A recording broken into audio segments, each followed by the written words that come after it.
In July 2005, the congestion fee was raised to £8, $16, with much of the revenue from the congestion fee being used to upgrade and expand the bus system. Londoners are continuing to shift from cars to buses. In July 2007, Milan announced it would impose a pollution charge of $14 on vehicles entering its historic centre in daytime hours during the week. Other sites now considering similar measures include New York, Sao Paulo, San Francisco, and Barcelona. Paris Mayor Bertrand Delanoë, who was elected in 2001, faced some of Europe's worst traffic congestion and air pollution. He decided traffic would have to be cut 40% by 2020. The first step was to invest in better transit in outlying regions to ensure that everyone in the Greater Paris area had access to high-quality public transit. The next step was to create express lanes on main thoroughfares for buses and bicycles, thus reducing the number of lanes for cars. As bus speeds increased, more people used this form of transportation. A third initiative in Paris was the establishment of a city bicycle rental program that by the end of 2007 was to have 20,600 bikes available at 1,450 docking stations throughout the city. Access to the bikes is by credit card, with a choice of daily, weekly, or annual rates ranging from just over $1 per day to $40 per year. Based on the first few months, the bicycles are proving to be immensely popular. Patrick Allen, a 38-year-old Parisian and an enthusiastic user of the bikes, says they are great for conversation. We are no longer all alone in our cars, we are sharing. It's really changed the atmosphere here. People chat at the stations, and even at traffic lights. In writing about the program in the New York Times, Serge Memon draws a lesson for all big cities. This is an idea whose time has come. At this point, Mayor Delanoë is well along on his goal of cutting car traffic by 40% and carbon emissions by a similar amount. The United States, which has lagged far behind Europe in developing diversified urban transport systems, is being swept by a complete streets movement, an effort to ensure that streets are friendly to pedestrians and bicycles as well as to cars. Many American communities lack sidewalks and bike lanes, making it difficult for pedestrians and cyclists to get around safely, particularly where streets are heavily traveled. In Charlotte, North Carolina, transportation planning manager Norm Steinman says, "We didn't build sidewalks here for 50 years. Streets designed by traffic engineers in the 60s, 70s, 80s, and 90s were mostly for autos. This cars-only model is being challenged by the National Complete Streets Coalition, a powerful assemblage of citizen groups including the million-member Strong Natural Resources Defense Council, AARP, an organization of 38 million older Americans, and numerous local and national cycling organizations. The Complete Streets movement is the product of a perfect storm of issues coming together," says Randy Neufeld, coordinator of the Chicagoland Bicycle Federation's Healthy Streets campaign. Among these issues are concern over the obesity epidemic, rising gasoline prices, the urgent need to cut carbon emissions, air pollution, and the mobility constraints on aging baby boomers. The elderly who live in urban areas without sidewalks and who no longer drive are effectively imprisoned in their own homes. The National Complete Streets Coalition, headed by Barbara McCann, reports that as of July 2007, complete streets policies are in place in 14 states and 52 cities. Two of the country's most populous states, California and Illinois, are expected to join the group. One reason states have become interested in passing such legislation is the realization that designing bike paths, sidewalks, and other such amenities into a project from the beginning is more efficient and less costly than adding them later. As McCann notes, it is cheaper to do it right the first time. This is why Senator Tom Harkin of Iowa is reportedly interested in sponsoring a complete streets bill in the U.S. Congress. Countries that have well-developed urban transit systems and a mature bicycle infrastructure are much better positioned to withstand the stresses of a downturn in world oil production than are countries whose only transport option is the car. With a full array of walking and biking options, the number of trips by car can easily be cut by 10-20%. The bicycle, a form of personal transportation, has many attractions. It alleviates congestion, lowers air pollution, reduces obesity, increases physical fitness, does not emit climate-disrupting carbon dioxide, and has a price within reach for the billions of people who cannot afford an automobile. Bicycles increase mobility while reducing congestion in the area of land paved over. 6 bicycles can typically fit into the road space used by one car. For parking, the advantage is even greater, with 20 bicycles occupying the space required to park a car. The bicycle is not only a flexible means of transportation, it is an ideal way of restoring a balance between caloric intake and expenditure. The opportunity to exercise is valuable in its own right. Regular exercise of the sort provided by cycling to work reduces cardiovascular disease, osteoporosis, and arthritis, and it strengthens the immune system. Few methods of reducing carbon emissions are as effective as substituting a bicycle for a car on short trips. A bicycle is a marvel of engineering efficiency, one where an investment in 22 pounds of metal and rubber boosts the efficiency of individual mobility by a factor of 3. On my bike I estimate that I get easily 7 miles per potato. An automobile, which requires at least a ton of material to transport one person, is extraordinarily inefficient by comparison.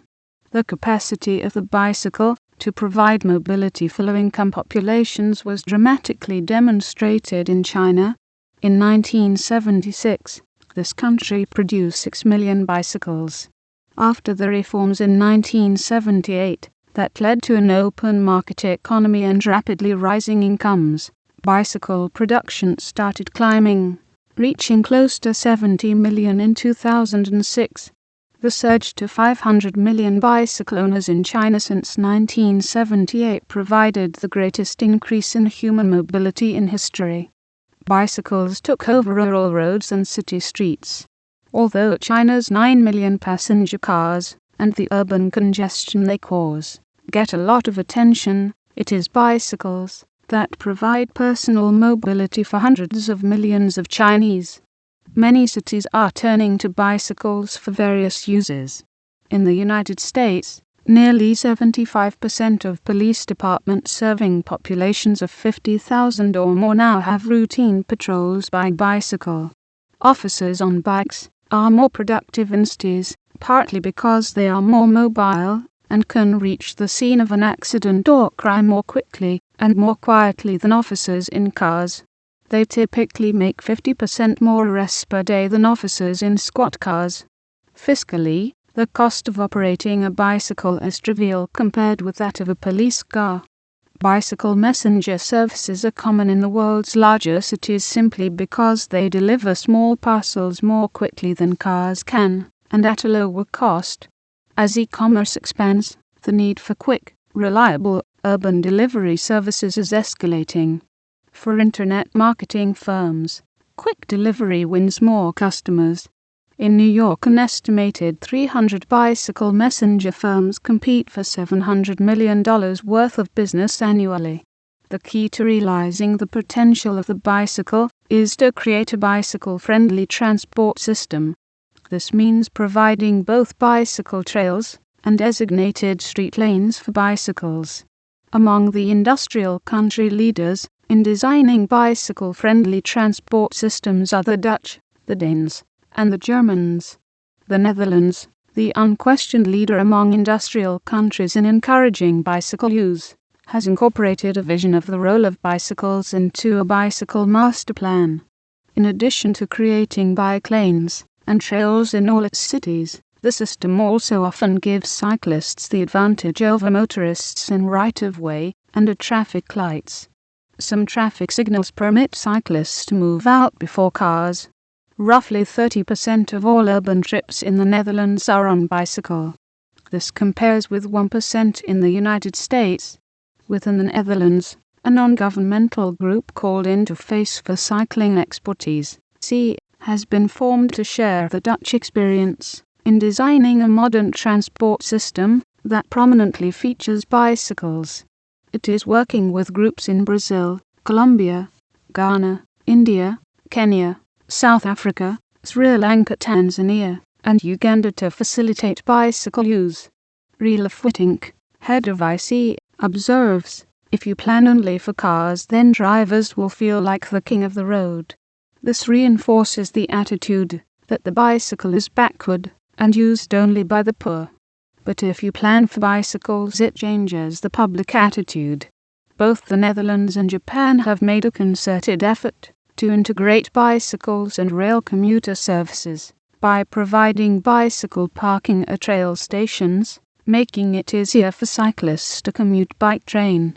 In Japan, the use of bicycles for commuting to rail transportation has reached the point where some stations have invested in vertical, multi-level parking garages for bicycles, much as is often done for automobiles. The combination of rail and bicycle, and particularly their integration into a single, overall transport system, makes a city eminently more livable than one that relies almost exclusively on private automobiles. Noise, pollution, congestion, and frustration are all lessened. We and the earth are both healthier. Reducing urban water use. The one-time use of water to disperse human and industrial wastes is an outmoded practice, made obsolete by new technologies and water shortages. Water enters a city, becomes contaminated with human and industrial wastes, and leaves the city dangerously polluted. Toxic industrial wastes discharged into rivers and lakes, or into wells also permeate aquifers, making water both surface and underground unsafe for drinking. The current engineering concept for dealing with human waste is to use vast quantities of water to wash it away, preferably into a sewer system, where it may or may not be treated before being discharged into the local river. The flush and forget system takes nutrients originating in the soil, and typically dumps them into the nearest body of water. Not only are the nutrients lost from agriculture, but the nutrient overload has contributed to the death of many rivers, and to the formation of some 200 dead zones in ocean coastal regions.